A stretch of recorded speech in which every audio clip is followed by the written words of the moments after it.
Leone, bom dia. Obrigado mais uma vez por estar ajudando a gente nesse trabalho sobre mais uma vez o cangaço. Embora o foco não seja exatamente a vida no cangaço, mas a vida pós-cangaço de sua amiga Célia da Silva Chagas. Dona Dadá, que saudade. Eu começaria perguntando quando e em que circunstância você conheceu a Dona Dadá? Olha, eu conheci Dona Dadá na época, quer dizer, na intimidade, eu conheci na época que eu estava escrevendo Lampião na Bahia. Eu precisava tomar o depoimento dela e alguém me apresentou a ela e eu fui na casa dela, lá no Mussurunga. Aliás, tem hoje 8 dias que eu estive na casinha onde ela morou, que hoje quem está habitando essa casa é a filha dela, Maria do Carmo, que é minha comadre. Eu sou padrinho do filho dela, chamado de Carmo. Mas quando Dona Dadá morava no Barbalho, de vez em quando eu passava pela porta da casa dela e ela estava com a vassoura na mão, ou em pé, ou em movimento, e eu gritava, Dona Dadá! E ela, muito simpática e muito extrovertida, ela olhava assim e dizia, oi! Como se fosse alguém conhecido que estivesse cumprimentando. Depois, um dia eu estava num edifício que tem na Praça da Sé, e ela passou manquejando, né, que ela não tinha uma perna. E alguém, aliás, um amigo meu chamado Álvaro de Sá Nunes Meira, que era escritor de saudosa memória, me disse, olha, aquela senhora dali é uma figura muito importante na história do Brasil. Fui casado com uma celebridade. Eu digo, quem é? Ele disse, eu digo, quem é a celebridade? E Álvaro me respondeu, Curisco. Eu digo, aí então já sei, Dona Dadá. Aí eu fui lá e falei com ela, essa coisa toda e tal. E um terceiro encontro, antes do nosso relacionamento, um terceiro encontro, ela estava não foi provavelmente com ela, foi com o marido dela, que se chamava Alcides. Aí quando me disseram assim, esse aqui é marido de Dona Dadá. Eu digo, Curisco, como vai você? E ele acabou de rir, disse, não, eu sou Curisco, não, eu sou Alcides, que era um pintor de parede. Mais tarde, quando eu estava escrevendo Lampião na Bahia, mais ou menos por volta de 1900 o livro foi lançado em 88, numa festa memorável. Eu autografei exemplares de Lampião na Bahia de 5h30 da tarde até 00:30. Autografei 208 ou 325 livros. E, aliás, até a minha comadre Maria do Carmo foi. Mas quando eu estava escrevendo esse livro, então alguém me apresentou a ela, que eu não, já tentei vasculhar na memória quem teria sido essa pessoa, mas não me ocorreu quem foi essa pessoa. Alguém me apresentou, alguém da intimidade dela me apresentou. E eu fui na casa dela, na Mussurunga. Eu me lembro que eu fui com um filho meu, Mário, e ele perguntou, Dona Dadá, a senhora é casada com meu tio Curisco? Eu fui lá na casa dela, conversamos bastante.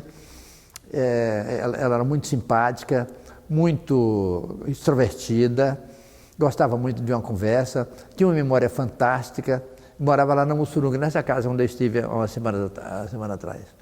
E ficamos muito amigos, entendeu? Depois eu conheci a filha dela, Dona Celeste, conheci as meninas. Na época, inclusive, eu estava solteiro, ela disse, por que você não se casa com a filha de Celeste? Ela tem umas meninas tão bonitas, vai lá, case com uma delas. Me diga uma coisa, quando você conheceu Dadá, você já tinha um juízo sobre o cangaço, né? Evidentemente. Você já tinha um juízo sobre as pessoas que fizeram a história do cangaço. Qual era o juízo que você fazia de Dadá e que se modificou com a convivência? Olha, eu pensava em Dadá como uma bandida. Evidentemente que essa ideia se modificou, entendeu? Porque ela era uma pessoa muito amável, ela era muito educada, muito atenciosa, mas era uma pessoa que tinha formação rústica. Ela nunca me maltratou. Eu tive várias polêmicas com ela, quando eu dizia a ela, a senhora é responsável pela morte de Curisco. Não sou responsável por coisa nenhuma. Eu digo, a senhora é responsável, porque Curisco queria se entregar e a senhora não permitiu que ele se entregasse. A senhora dizia, não se entregue, não, garanta as calças que você usa. Porque Curisco, a rigor, não podia ter sido morto, porque ele já estava anistiado. Ele já estava anistiado. Antes dele ser baleado, ele já estava anistiado. Na verdade, a caça ao Corisco não foi uma caça ao bandido, não foi uma caça ao cangaceiro, não foi a caça ao facínora, foi uma caça ao tesouro, porque ele levava 3 quilos de ouro. Levava 3 quilos de ouro. Então, 3 quilos de ouro vale muito. Quantos milhões vale hoje? Quantos milhões valia naquela época? Entendeu? Então, ele estava anistiado. Mas ela dizia assim, não, mas eu também... Depois ela voltava atrás. Eu também insistia para ele não se entregar, porque eu sabia que se ele se entregasse, matavam ele. Eu dizia, mataram de qualquer maneira, dona Dadá. Mataram de qualquer maneira. Podiam matar e podiam não matar. Não mataram Ângelo Roque e não mataram vários outros que já estavam anistiados. Mas eu até queria a sua opinião sobre isso. Eu acho que tem um certo mistério a respeito dessa questão da fortuna de Corisco, porque Dona Dadá sobreviveu, ao contrário de Maria, que morreu junto com o Lampião. Dona Dadá sobreviveu. E nunca se esclareceu para onde é que esse ouro foi. Se ela estava lá na hora, ela sabia que onde é que estava o ouro, com quem estava, de que forma estava guardado. Ela nunca falou sobre isso? Nunca me falou e eu também não perguntei. Tá aí é uma coisa que não me ocorreu perguntar a ela. E aquele ouro, onde é que foi parar? Evidentemente que nós sabemos que o ouro foi parar na mão dos policiais. Que, como acontecia sempre, né? Acontecia sempre. Eu tive com José Ramos da Silva, quando eu estava escrevendo Lampião na Bahia, de lá de Uauá, e ele me disse que no combate da Lagoa do Limo, que ele pegava os cangaceiros pela venta, palavras dele, cortava a goela e dizia, insistia, nunca vi coisa tão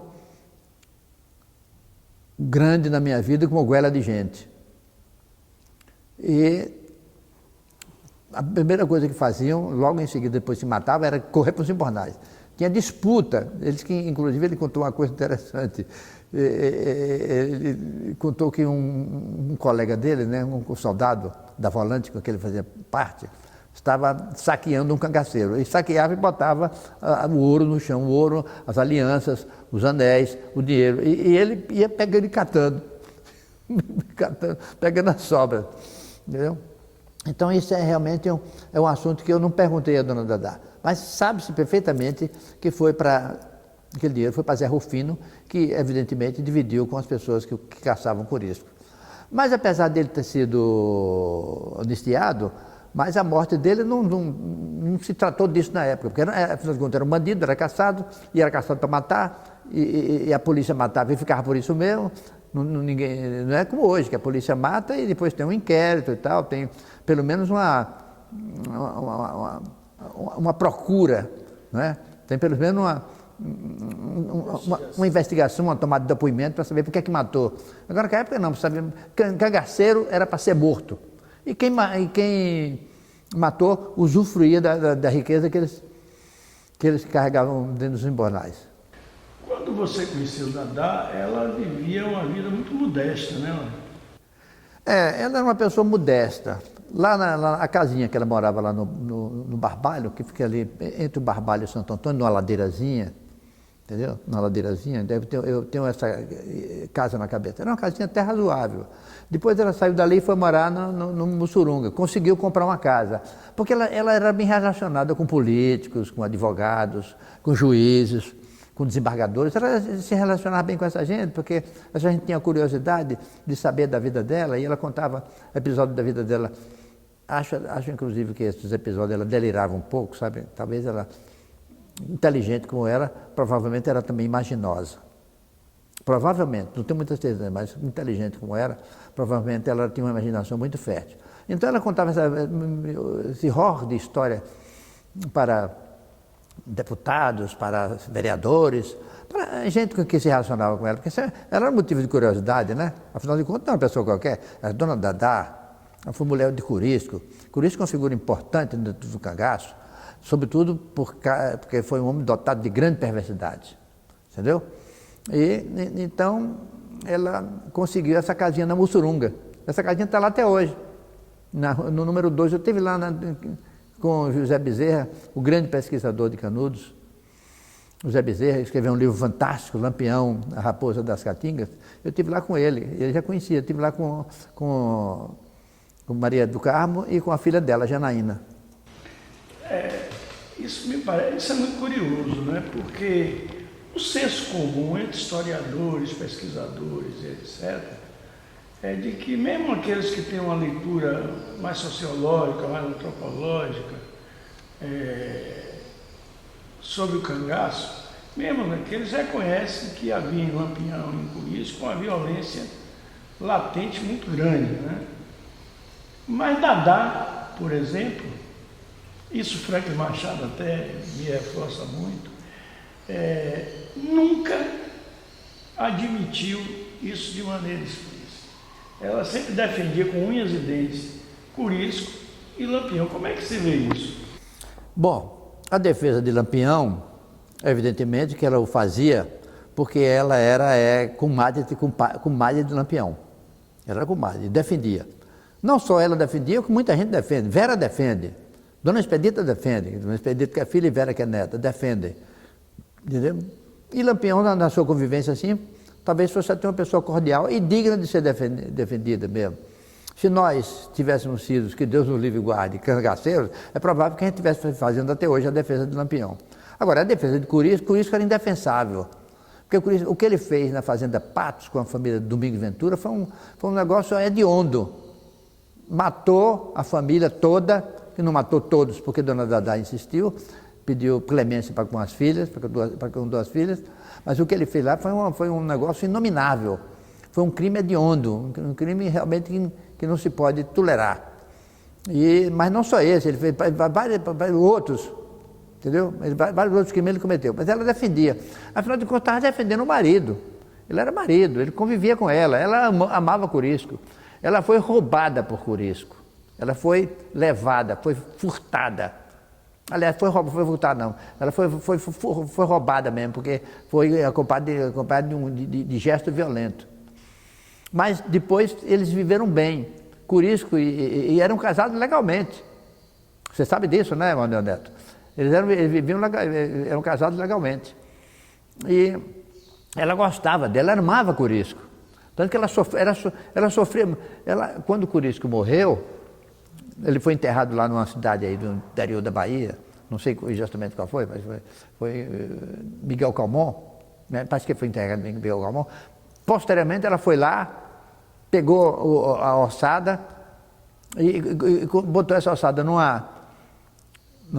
baúzinho pequeno, e esse baúzinho vinha da cama dela. Você vê que ela tinha amor por ele. Então, o amor faz com que a pessoa defenda o indefensável. Muito bem. Dadá foi inquestionável, uma mulher de grande liderança, inquestionávelmente. Mesmo no cangaço. Uma mulher reconhecida pela coragem, pela determinação. E muitos cangaceiros se queixaram, inclusive, da ascendência dela sobre Curisco. Na vida pós-cangaço, você enxergava nela essa mesma capacidade de liderar?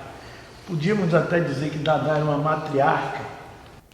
Olha, Dadá não tinha razão para ser uma matriarca, nem tinha razão para exercer liderança. Ela era uma mãe de família. Curisco morreu e deixou ela com dois filhos. Deixou ela com 3 filhos, mas um deles foi criado por um padre, foi lá, que é o Silvio Bulhões, foi criado lá nas Alagoas. Então ela não tinha nenhuma razão para exercer a liderança dela. Eu não notei nenhuma liderança, nenhum messianismo por parte dela. Ao contrário, ela era uma pessoa assim, muito mãe de família, muito doméstica, entendeu? Muito preocupada assim, com o dia a dia. E se você visitasse ela, ela não lhe pedia dinheiro, entende? Ela não lhe pedia, ela não lhe solicitava que você ajudasse ela. Mas se você desse um dinheirinho, ela aceitava, porque ela levava uma vida precária, entendeu? Mas não me parece que ela existisse, depois do cangaço, que ela exerceu a liderança dela. Agora, que liderança foi essa que ela teria exercido no cangaço? Aí, talvez alguma influência sobre Curisco, no caso da chacina da família Domingos Ventura, por exemplo, foi ela responsável para que a matança não fosse completa, isto é, para que a chacina não atingisse a família inteira. Escaparam 2 pessoas, uma delas parece que está viva ainda, e por interferência de Dadá. Então não era propriamente uma figura, ela não era uma figura de líder, ela não era uma figura messiânica, ela era uma pessoa que tinha muita influência sobre os atos de Cristino, do Diabo Louro. É o que me parece. Ela, quando você conheceu, ela já costurava, já vivia de costura, essa coisa toda? Olha, quando eu não sei exatamente do que ela vivia, mas me parece que políticos amigos dela conseguiram uma pensão para ela. E ela vivia dessa pensão. E depois ela foi casada com um pintor de parede, o Alcides, que naturalmente colaborava com a manutenção da família. Os filhos, quando eu conheci Dona Dadá, os filhos já estavam crescidos. Por exemplo, Maria do Carmo, que é minha comadre, ela trabalhava num posto de saúde que fica ali no DIC. Dona Celeste, eu não sei o que fazia, mas Dona Celeste já tinha casado e já estava também cheia de filhos. Parece que ela teve 18 filhos. Entendeu? Mas não sei exatamente do que é que ela vivia, não, mas acredito que ela tivesse uma pensão. Tem uma coisa que me chama muita atenção, né? Ela sai do cangaço, vai sobreviver fora do cangaço, e ela parece que ela tenta reorganizar o núcleo familiar dela. Ela traz os filhos para perto, né? Ela tenta organizar a vida dela ali, Celeste, Maria do Carmo, mesmo Maria do Carmo já adulta, Celeste também. Né? E ela depois, ela vai cuidar de netos e bisnetos. Né? Ela cuida de Indaiá, cria Indaiá, e vai a menina de Indaiá, Ilana, vai viver dentro da casa dela. Você assistia a essa casa muito povoada de netos, bisnetos, essa coisa? Olha, das vezes em que eu estive com ela, a casa não estava muito povoada de netos e bisnetos. No máximo, umas 2 pessoas que eu não identifico quem sejam, se eram netos, se eram bisnetos, ou se eram filhos, ou se eram sobrinhos, ou o que fosse. Eu vi muito pouca gente na companhia dela. Mesmo porque, às vezes que eu fui na casa dela, eu avisei que ia, e é provável que ela, assumindo esse compromisso, tivesse dito para os parentes dela que não aparecesse naquele dia, porque ia lá um pesquisador, ia lá um historiador, a quem ele ia dar um depoimento. É provável que isso. Mas eu sei que eu não vi essa movimentação toda na casa dela, não. Mas eu sabia que existia. Uma prova era na casa de Dona Celeste, que ela de vez em quando passava temporada com Dona Celeste, que teve, me parece, que 18 filhos, todos aí vivos. Você, escritor, pesquisador, me parece que Dadá era, como você já falou, até era uma mulher muito bem relacionada, né? Inclusive outros autores procuravam, e celebridades como Jorge Amado. Parece que Antônio Carlos tinha uma ligação não presencial, mas afetiva com ela, mandava ajuda e etc. Ela mencionava essas visitas, essas amizades, inclusive na própria polícia, né? Coronel Paraíso. Ela mencionava os amigos dela. Eu não me lembro se ela mencionava Antônio Carlos Magalhães, não me lembro, mas ela mencionava vereadores, mencionava o presidente da Câmara de Vereadores, que naquele caso que era aquele muito conhecido, festeiro, como é o nome dele? Osório? Não. É um que fazia festa, que era aniversário até de boneca. Como é o nome dele? Não me esqueci o nome dele agora. Ela mencionava esse vereador, que aliás era uma figura muito simpática e tal. Ele morava em Santo Antônio, de vez em quando me encontrava ali para Santo Antônio no carro dele, ele me dava carona. Eu me esqueci o nome dele agora. E ela mencionava essa gente agora. Ela mencionava muito um advogado também, que eu não me lembro o nome também, mas era um nome assim parecendo com Anfilófio, que era muito amigo dela, e que cuidou dela, e que ajudou ela, e que defendeu ela nessas ações, porque houve ações judiciais contra ela, né? Heitor Dias. Eu me lembrei, o vereador era Heitor Dias, ela era muito amigo de Heitor Dias. Ela você chegou a perguntar, ou vocês conversaram, sobre a passagem dela na cadeia?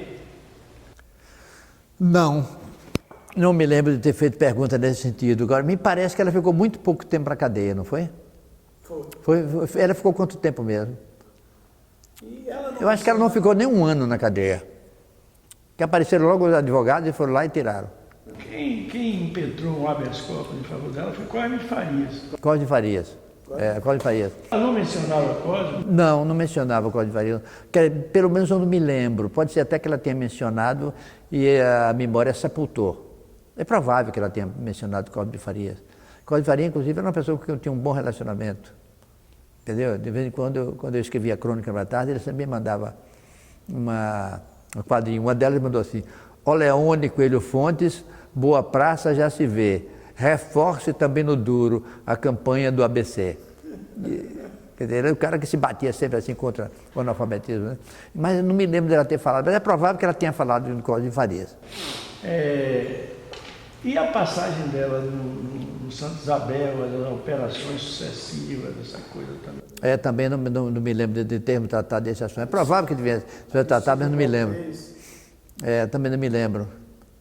Também não me lembro desse assunto, porque ela ficou familiar comigo.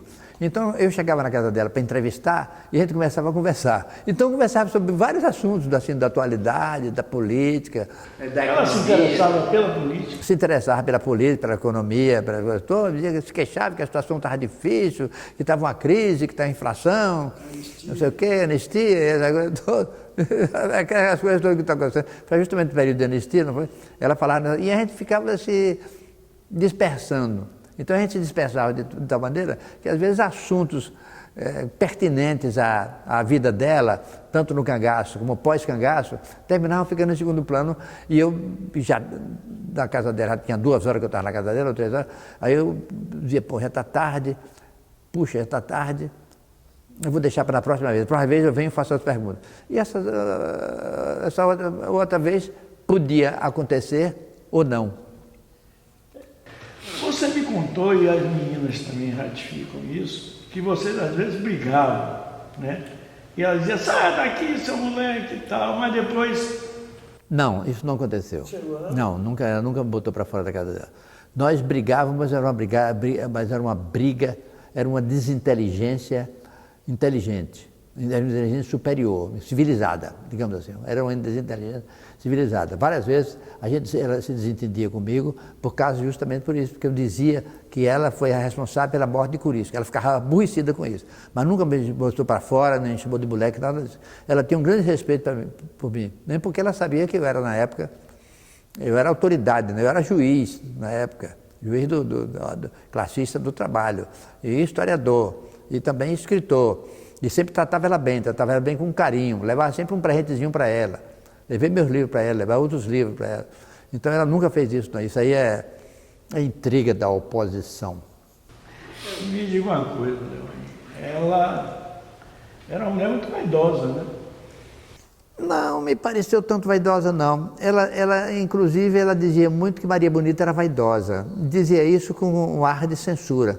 Ela não me parecia vaidosa, não. Ela era limpa, ela era aciada, ela era cheirosa, ela era cuidadosa. A casinha dela era uma casa modesta, mas bem arrumadinha. Quando eu chegava lá, sempre tinha um cafezinho fumegante e passado na hora que ela me preparava, que ela me dava, que ela me oferecia. Entendeu? Mas não me parecia uma pessoa vaidosa. Não me pareceu uma pessoa vaidosa, não. Não me pareceu. Eu estive com ela várias vezes. Eu estive com ela provavelmente umas 8 ou 10 vezes na casa dela.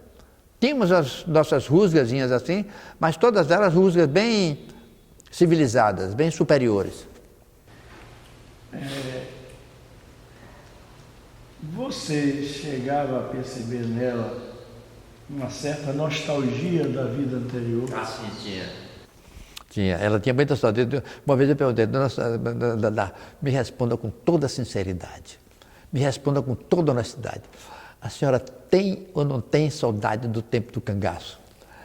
Ela pensou assim e disse, tenho. Tenho sobretudo saudade de Curisco, mas eu tenho muita saudade de Lampião também. E tenho saudade dos companheiros. Agora, tinha um cangaceiro que ela falava muito mal. Não vale nada, mentiroso, descarado, linguarudo e covarde. Volta Seca. Ela metia o pau em Volta Seca. Ela não tinha mais leve, mais ignota, mais longínqua simpatia por Volta Seca, que na época estava até vivo. Não tinha, e disse, não tenho nenhum relacionamento. Se chegar algum dia na minha casa, eu não recebo. Tinha uma antipatia visceral por ele. Ele traiu, né? E Maria? Você sentia algum ressentimento? Ela não morria de simpatia por Maria Bonita. Mas em homenagem a Lampião, que era compadre dela, e para quem ela tinha deferência, ela não falava mal de Maria. Mas a gente sentia, nas entrelinhas da conversa dela, que ela não morria de amores por Maria Bonita. Alain, e você falou muito quais eram as preferências de Dadá, por exemplo, de divertimento, lazer? Se chegavam a conversar? Não me parece que ela tinha lazer nenhum. O lazer dela era passar temporada na casa da filha. Essa Maria do Carmo morava no Curuzu. De vez em quando ela ia lá, passava 2, 3 dias lá no Curuzu com Maria do Carmo. Maria Indaiá morava numa casa ali num bairro que eu não sei onde é, perto da Paralela. Ela de vez em quando ela ia para lá. E eu sempre ia visitar ela lá. E ficava no Curuzu, na Bussurunga, ela ficava a maior parte do tempo lá. As filhas visitavam, os netos visitavam, os bisnetos visitavam. Mas lazer, assim, de parque da cidade, de cinema, de teatro, de à praia, me parece que ela não tinha, não tinha apetite para essas coisas.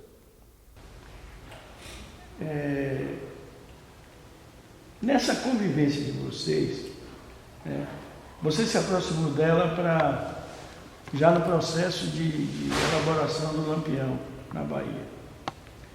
O que você acha que foi a grande contribuição da Dadá como memorialista para a elaboração desse livro? Olha, quando eu conheci Dadá, ela já perto do fim da vida, eu estava perto do fim do livro Lampião na Bahia. Ela deu uma contribuição boa. Essas coisas todas que eu estou falando aqui, ela deu essa contribuição. Mas tem muita coisa aqui que não cabia no livro. Tanto que não está no livro Lampião na Bahia. Está aquilo que realmente interessava ao cangaço, aquilo que interessava, a oportunidade em que ela teve de conviver, de ser cangaceira. Entendeu? Mas o que eu estava mesmo. Se ela deu uma contribuição. Sim, ela a contribuição tanto. Então, se você que leu meu livro Lampião na Bahia, você vai lá, pega o livro Lampião na Bahia e vai ver que ela deu uma contribuição razoável. Não foi uma contribuição muito boa, porque quando eu conheci Dona Dadá, eu já estava no fim do livro. E além disso, tinha uma coisa que o professor Zé Calazans falava muito, e que você também fala, e que eu também falo. Eu não sabia fazer pergunta naquela época. Quando eu estava escrevendo o livro, eu sabia fazer algumas perguntas chaves, mas tinha outras perguntas particulares. Por exemplo, sobre a vida pós-cangaço, eu podia ter explorado ela muito mais, como a Mauri não explorou. Ela viveu na casa de Amauri, ela gostava muito de Amauri. Parece até que são compadres. Ela gostava muito de Amauri, ela falava muito bem de Amauri Araújo, com quem era um dentista, que tem vários livros sobre cangaço, inclusive tem um que está na livraria Saraiva, que eu estava vendo agora, lá o Lampião, as Mulheres e o Cangaço, que é em 4ª ou 5ª edição, e ela gostava muito dele.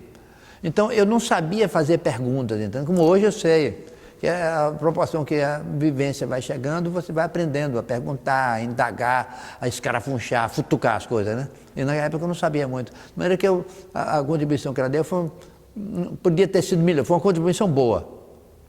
Foi uma contribuição excelente, mas podia ter sido melhor. Me diga uma coisa, você confessa que você não perguntava, primeiro porque não era o objeto do seu estudo. O objeto do seu estudo era o cangaço. Propriamente dito. Mas as pessoas que conviveram tanto com ela, visitavam, conversavam, o que é que você julga que essas pessoas não dimensionaram no tamanho real a importância da vida dela pós-cangaço? Provavelmente, a mesma inexperiência minha atingiu outras pessoas. Entendeu?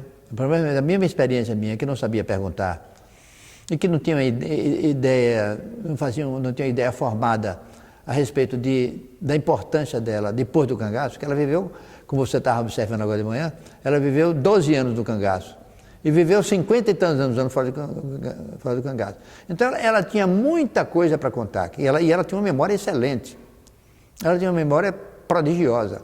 É uma pena que ela não fosse uma pessoa alfabetizada e não tivesse escrito um livro de memória, contando as coisas todas. O Zé Humberto contou um livro dela, contou algumas coisas, mas faltou muita coisa. Mas ela era para escrever um livro de 500 páginas.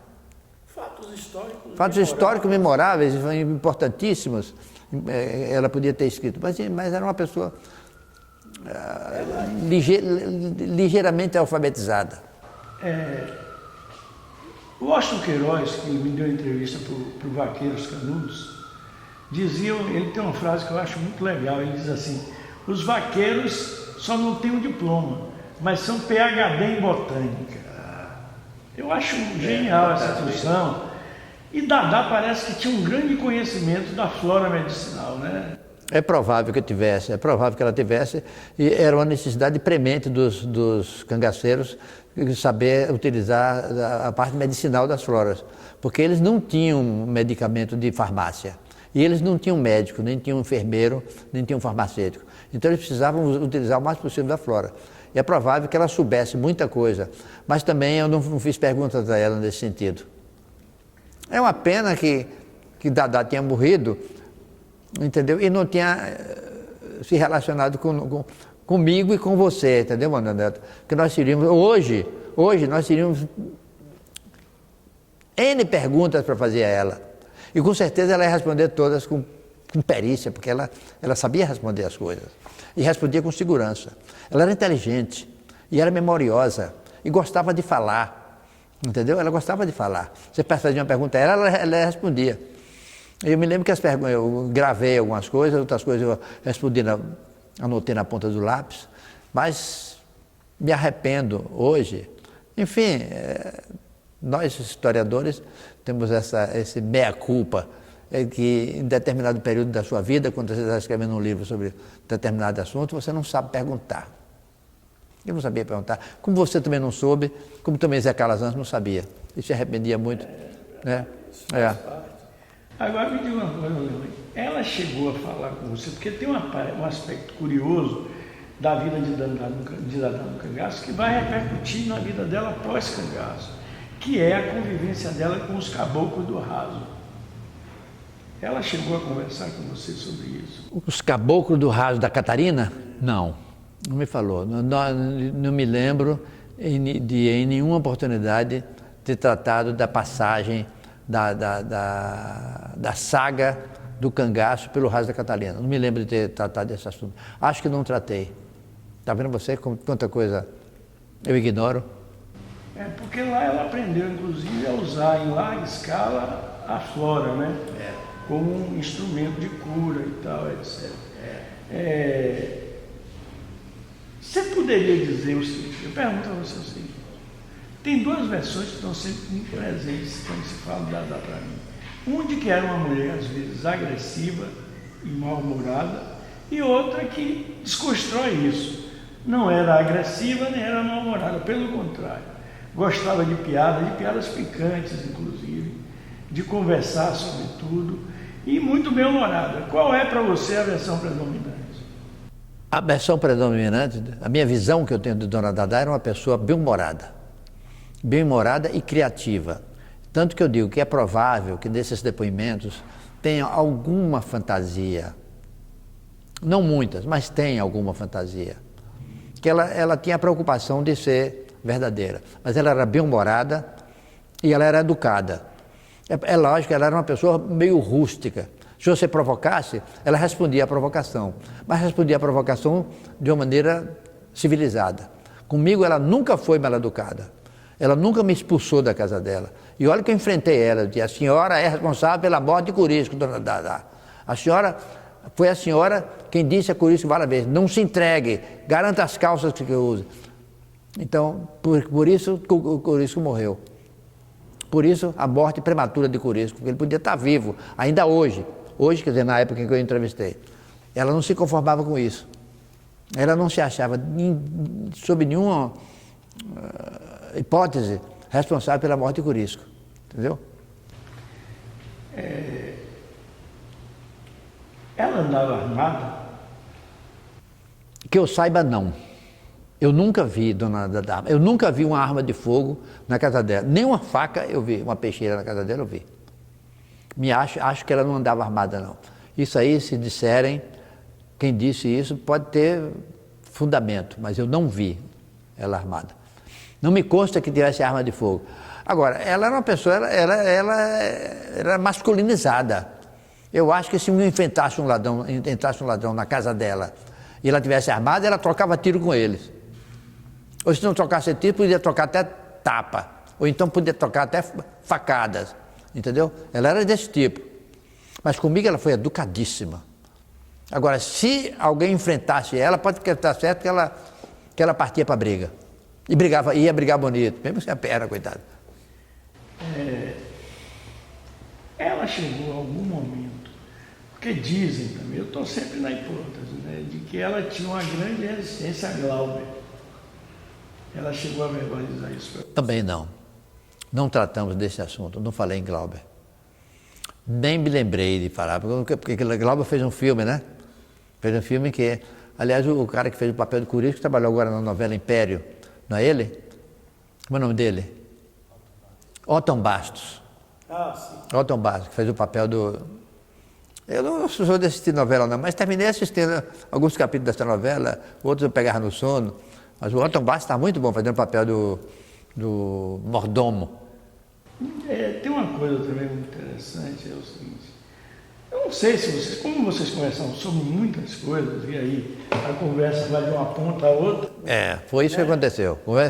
Conversamos de ponta a ponta. O que é que ela gostava que se dizia sobre o cangaço e o que é que ela não gostava? Você disse que ela era fantasiosa.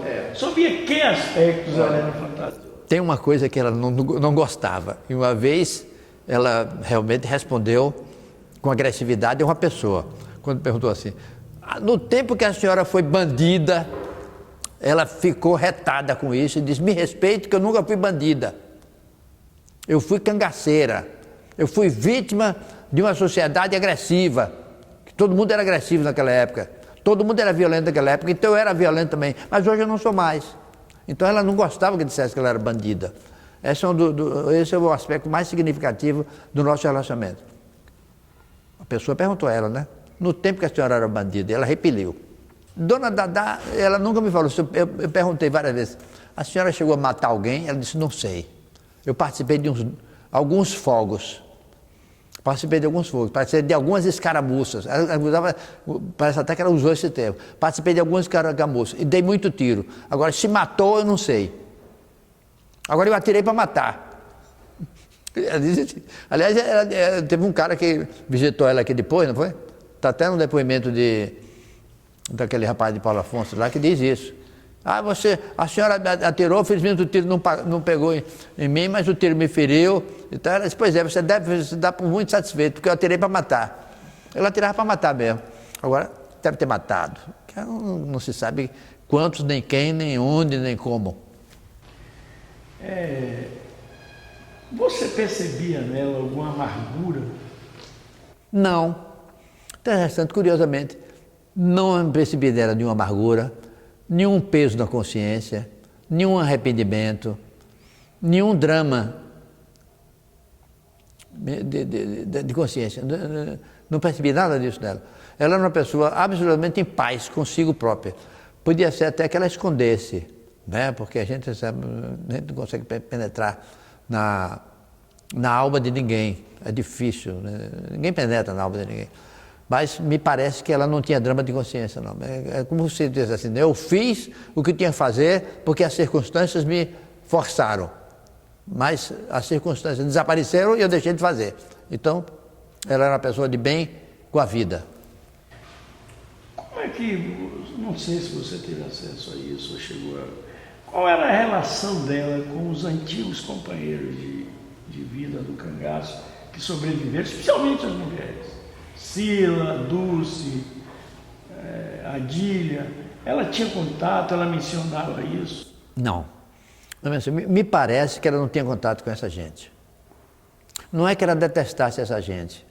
Ela tinha até simpatia por algumas, mas as circunstâncias, né? Ela morava na Bahia, as outras moravam em Pernambuco, no Rio de Janeiro, em São Paulo, em Sergipe, né? Ela não tinha nenhum contato com esse pessoal. Pelo menos em nenhuma oportunidade ela me mencionou. Aí, como eu disse a você, e volto a repetir, eu não sabia fazer perguntas como hoje eu sei. Mas eu lhe perguntei uma coisa que você falou do que ela não gostava e ela explicitou isso muito claramente, você até colocou isso muito brilhantemente. Mas é o seguinte, em quais aspectos você acha que ela era fantasiosa? Porque imaginário e memória estão ali namorando o tempo todo, né? Eu acho que ela era uma pessoa dotada, que ela tinha imaginação fértil. Em alguma das nossas conversas, ela deixou transparecer esse pormenor da vida dela. Mas eu não lembro exatamente qual, porque eu não anotei e nem gravei. Como eu disse a você, eu conversei muito com ela, mas conversava sobre vários assuntos, sobre vários assuntos pós-cangaço, e durante o tempo do cangaço conversamos muito, mas eu não me lembro de ter retratado com ela, entendeu? Eu não me lembro eu sabia que era uma pessoa imaginosa, mas não lembro exatamente em que circunstância essa imaginação aparece. Além da inteligência de Dada, além da memória, além da capacidade de elaborar o discurso dela, além da personalidade forte. Ela tinha uma personalidade forte, realmente. Ela tinha uma personalidade forte. O que te chamou a atenção em Dada pós-cangaço? Não que você tenha perguntado coisas para ela, mas com certeza na sua convivência, né? Algo ali você viu que não foi para o livro, que não está escrito, mas que foi uma impressão que ela deixou em... Olha, o que mais me impressionou em Dona Dada foi o amor que ela tinha para Corisco. Ela amava Corisco. Ela, várias vezes, a gente falando, eu tomando depoimento dela, ela chorou, várias vezes. O amor que ela tinha à família, às filhas e aos netos. Ela tinha muito amor para essa gente toda. Ela era uma figura realmente familiar. Ela era uma mater familias. Ela era uma pessoa voltada para a família. E ela viveu voltada só para a família, porque ela não tinha outra opção de vida. Ela não lia, não gostava de ler, talvez até não soubesse ler, não soubesse interpretar, não tinha paciência para ler, não tinha hábito de ler, entendeu? Não tinha lazer, o lazer dela era, vivia sempre em casa.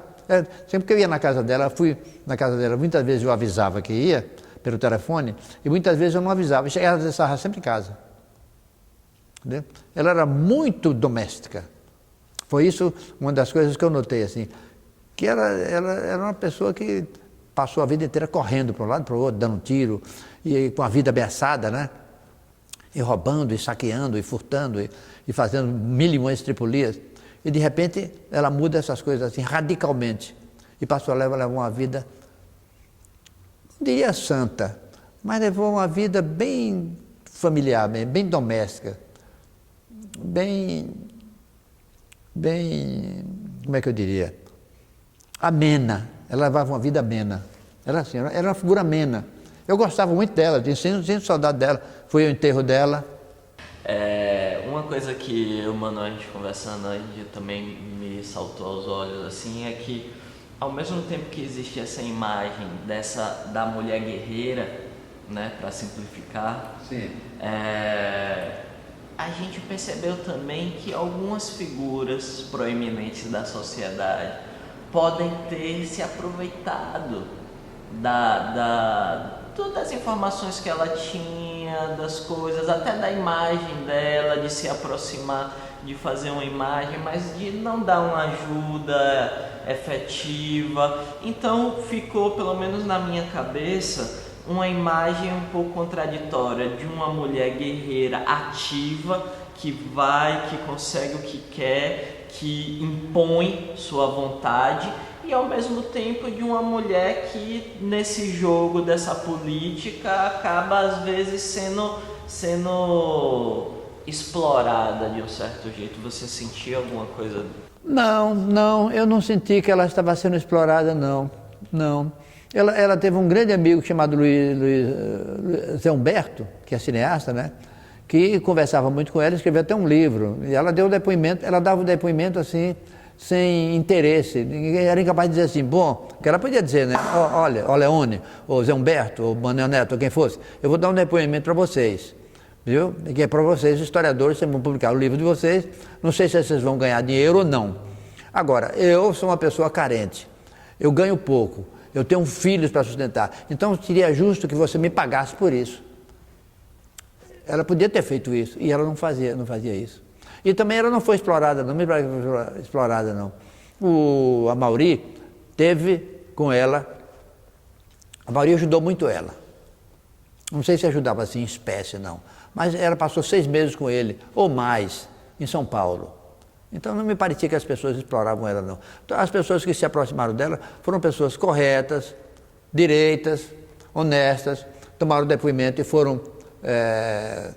e depois transformaram esse depoimento em livro, e ela nunca se queixou de dizer assim, olha, fulano de tal assim, eu dei um depoimento a ele, dei muitas informações sobre o tempo do cangaço, sobre o Corisco, sobre a vida da gente naquela época, e eles deformaram. Ela nunca houve queixa nesse sentido. Uma pergunta rápida. Leone, você falou que ela não tinha simpatia nenhuma por Volta Seca, até porque quando Volta Seca é preso, ele entrega, ele fala muito, entrega os pontos, entrega Lampião, e a logística é onde os cangaços, os coitos, né? Talvez por isso. Agora, Zé Sereno, no fim, quando ele se rende, ele também voltou, se aliou a Zolante para perseguir, inclusive por isso, que disse que ele não tinha boa simpatia, e o Ângelo Roque. Ela chegou a falar alguma coisa de Zé Sereno em relação? Nunca falou de Zé Sereno, nem bem nem mal, e nunca falou de Lavareda, pelo menos que eu me lembre. Porque, como eu disse a você, tem muita coisa que eu anotei e está no meu livro Lampião na Bahia, que hoje está em 9ª edição. Me permitam um comercialzinho. Ela nunca falou de Zé Sereno, nem nunca falou de Lavareda, a não ser numa conversa informal, da qual eu não me lembro, porque a gente conversava muito. Eu às vezes ia para a casa dela, assim, 4 horas da tarde, ficava até 7 da noite. Quando ela estava com Indaiá, sobrinha dela, eu ia lá, Indaiá morava aquele perto de um apartamento que tem, desse apartamento construído, populares. No Cabula. Eu acho que era no Cabula 2, não sei. Ali naquele apartamento, eu chegava lá assim, 9 horas da manhã, 10, ficava até meio-dia, 1 hora da tarde. Uma vez eu deixei até dia praia. Então a gente conversava muito assim, sobre amenidades inclusive, mas sempre, de vez em quando eu direcionava a conversa para cangaço, para a vida dela pós-cangaço e tal. Mas não me lembro, ela falava mal de Volta Seca, mentiroso, descarado, safado, covarde, ela esculhambava com ele. Agora, dos outros, Lavareda, da mesma maneira que ela falava bem de Corisco, ela falava mal bem de Corisco e bem de Lampião, ela falava mal de Volta Seca. Mas de Lavareda e de, qual foi o outro? Zé Sereno, não me lembro de ter vindo essas duas personalidades à baila em nossa conversa. Uma coisa curiosa, além da sua presença, que já era uma figura pública e tal, e outros, essas figuras notórias, famosas, importantes, foram ao sepultamento de Dadá? Olha, tinha muita gente no sepultamento dela, mas era a raia miúda. Não me lembro de nenhum político importante, não me lembro de nenhum historiador importante, não me lembro de nenhum escritor importante, não me lembro dessa gente lá. Agora, o povão tinha muita gente. Gente lá da Mussurunga. E a família toda. Viu? Muita gente mesmo. Mas não me lembro de nenhum figurão da política, por exemplo, não me lembro. É provável que tivesse um ou outro. Porque eles gostavam dela. Gostavam porque ela era um bate-papo agradável. Ela era simpática. Ela era insinuante. Entendeu? Ela era uma figura realmente empolgante. Cativante. Né? Muito cativante. Então é provável que tivesse alguns lá, mas eu não me lembro. Não fui com a ideia de me despedir dela e nem tive a ideia de observar quem estava lá, né? Você vê quem está aqui. Se você tivesse que definir Dada, você definiria como? Uma grande figura humana, uma bela figura humana, uma saudosa figura humana, que eu tenho muita saudade dela. E estou dando esse depoimento com muito prazer. Obrigado. De nada, disponha aqui do meu amigo.